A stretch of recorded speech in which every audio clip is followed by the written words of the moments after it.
On my wedding day I cried. Not because I was getting married, but because something unexpected happened. As I scrolled through the photos backed up on my Google Photos account this morning, I came across a screenshot, and immediately, vivid memories sprang up as I recalled the times my 4 friends Amaka, Samantha, Funk and Sophia and I shared together. At that time, all 5 of us had recently finished school and secured jobs. We typically met in the evenings after work, mostly on Fridays.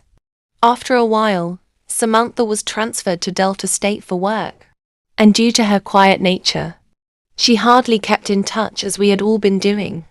Sooner or later, Samantha was transferred again, this time to Canada, and we lost contact with her. Her Facebook account remained inactive throughout this period, which made matters worse. One evening, while the 4 of us were enjoying a meal, I noticed a certain gentleman sitting beside us who appeared frustrated. He waved at us as we were leaving, and we all giggled, wondering who the stranger was. Little did we know he was beckoning for us to pick up Funk's phone. One thing led to another, and they began chatting. The next time we met, Funk told us how she couldn't believe good guys still existed because he, Deo, had made sure to return her phone to her. Deo and Funk chatted daily, and Deo started developing feelings for her. He was a church guy. Funk, however, didn't like church folks, so she lost interest in him. To make matters worse, Deo was unemployed at the time. Funk would tell us that she simply couldn't envision a future with Deo. She feared that if they ended up together, it would be a disaster. On subsequent occasions, when the 4 of us met, Funk would refer to him as the idiot, who always said yes to whatever she wanted, and practically kissed her feet. And we would laugh because she always said it humorously. We would say, "But he's not that bad. Just look at him a little more closely." Whenever she got annoyed, she sent us screenshots of their conversations, exclaiming, "Timogene, he doesn't have a job. He looks frustrated, and he goes to church. I don't like those types of guys. My dad is a senator. I can't settle for less." Years later, Funk married her Prince Charming, Segan. He was the perfect image Funk had always envisioned, but he had an arrogant attitude that gradually rubbed off on her.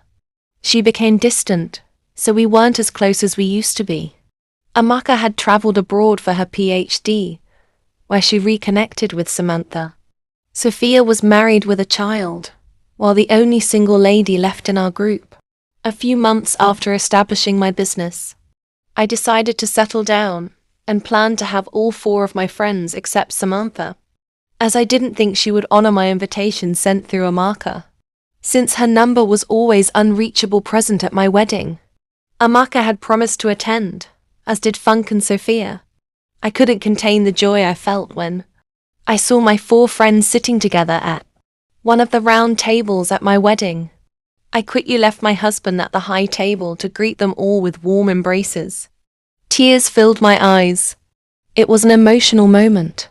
Samantha told me she wanted to introduce her husband to the 4 of us. Lo and behold, it was Deo.